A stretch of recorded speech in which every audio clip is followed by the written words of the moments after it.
आप देख रहे हैं अल्फा डिफेंस हिंदी में आपका स्वागत है। आज के इस वीडियो में हम लोग बात करेंगे KFX के बारे में, जो अब KF21 हो चुका है। इस वीडियो को लेकर सजेशन आया था टेलीग्राम चैनल पर सार्थक की तरफ से, और अगर आप चाहते हैं कि आपके सजेशन के बेसिस पर हम लोग वीडियो बनाएं तो आप हमारे टेलीग्राम चैनल को ज्वाइन कर सकते हैं। लिंक आपको नीचे डिस्क्रिप्शन में मिल जाएगा।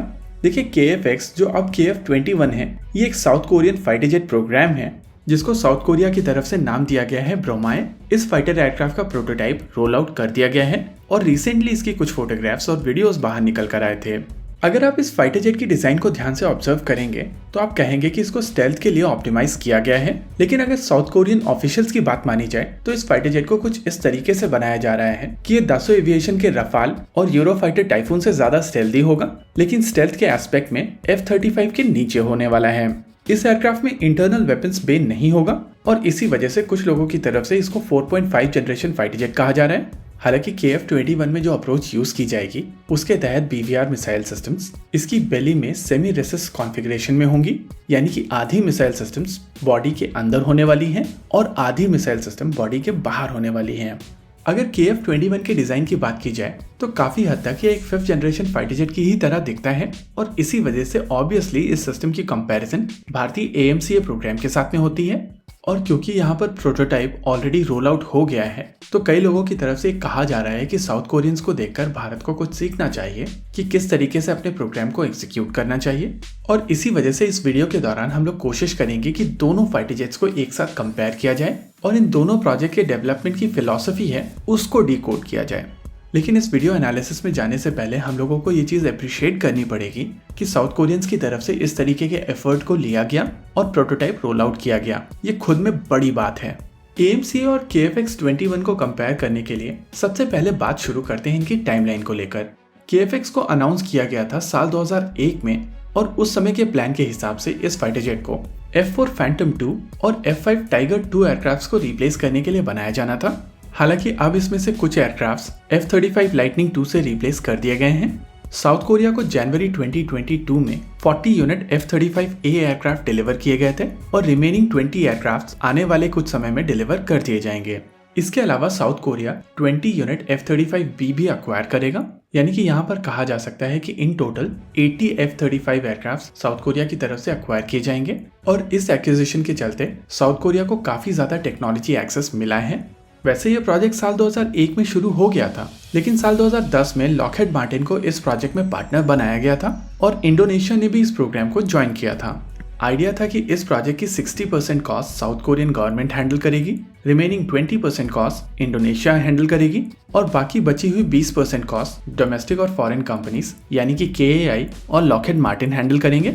इस प्रोग्राम के लिए 4 अलग अलग तरीके की डिजाइन बनाई गई थी और इन 4 डिजाइन में से जो C103 कॉन्फ़िगरेशन था उसको चूज किया गया था और इस कॉन्फ़िगरेशन के लिए लॉकहेड मार्टिन की तरफ से लगभग 24 अलग अलग तरीके की टेक्नोलॉजीज एक पैकेज डील के तहत साउथ कोरिया को ट्रांसफर की गई थी। हालांकि यूनाइटेड स्टेट्स ऑफ अमेरिका की गवर्नमेंट ने AESA radar, infrared search and track, electro optical targeting pod और RF जैमर टेक्नोलॉजीज को बैन कर दिया था और इसी वजह से साउथ कोरिया की तरफ से बहुत सारे अलग अलग टेक्नोलॉजी पार्टनर्स के साथ में कोलैबोरेट करके इन टेक्नोलॉजीज को एक्वायर करने की कोशिश की गई है। एग्जाम्पल के तौर पर एइसा रेडार के लिए इजरायली कंपनी एल्टा सिस्टम और स्वीडिश कंपनी साब मिलकर इस एइसा रेडार के लिए कंसल्टेंसी प्रोवाइड कर रहे हैं, जहां एल्टा की मदद से हैनवा सिस्टम्स इसके लिए हार्डवेयर बनाएगा, वहीं पर साब की मदद से LIG Next One इसके लिए सॉफ्टवेयर बनाएगा।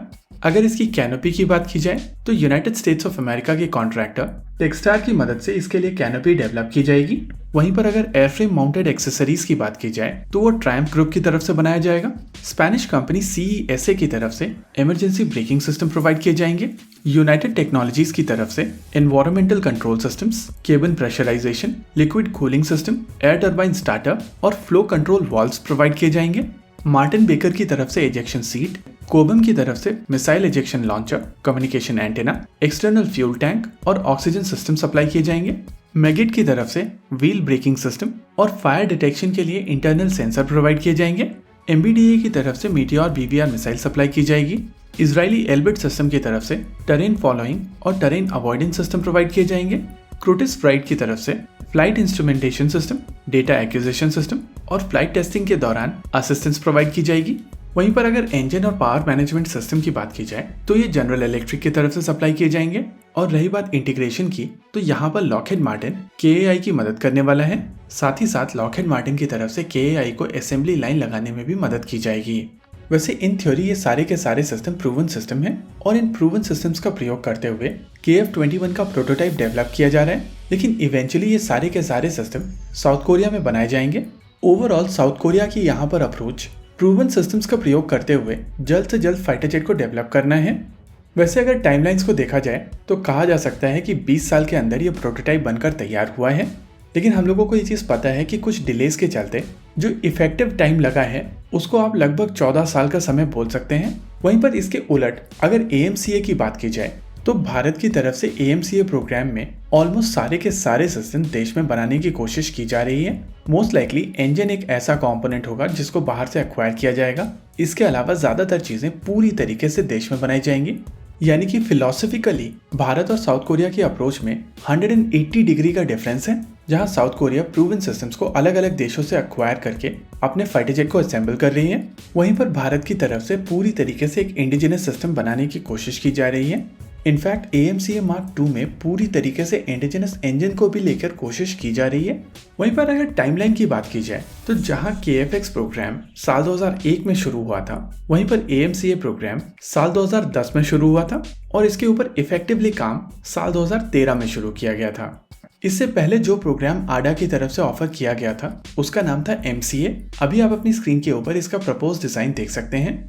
ओवरऑल यहाँ पर कहा जा सकता है कि साउथ कोरिया की तरफ से KFX प्रोग्राम में एक बहुत अच्छा एफर्ट डाला गया है और यहाँ पर साउथ कोरिया की सराहना की जानी चाहिए। रही बात इस फाइटर जेट प्रोग्राम को AMCA के साथ में कंपेयर करने वाली, तो हम लोग यहाँ पर कह सकते हैं कि दोनों फाइटर जेट डेवलपमेंट की फिलॉसफी पूरी तरीके से अलग है। जहाँ साउथ कोरिया की तरफ से of the shelf proven technology को अक्वायर करके इस फाइटर जेट प्रोग्राम में डाला जा रहा है, वहीं पर भारत की तरफ से पूरी तरीके से इंडिजिनस डिजाइन को डेवलप किया जा रहा है। और रही बात टाइमलाइन की, तो AMCA प्रोग्राम KFX के 10 साल बाद शुरू हुआ है। लेकिन फिर भी जिस तरीके की प्रोग्रेस इंडिया की तरफ से इस प्रोग्राम पर की गई है वो काफी इम्प्रेसिव है। और अगर चीजें इसी तरीके से होती हैं तो साल 2026 में ये फाइटर जेट अपनी पहली उड़ान भर सकता है। ओवरऑल KFX या कहें KF-21 एक शानदार एफर्ट है और इस एफर्ट के लिए साउथ कोरिया की सराहना की जानी चाहिए। इसी के साथ आज के इस वीडियो में रखते हैं केवल इतना ही। वीडियो को अंत तक देखने के लिए धन्यवाद। देखते रहिए अल्फा डिफेंस। जय हिंद।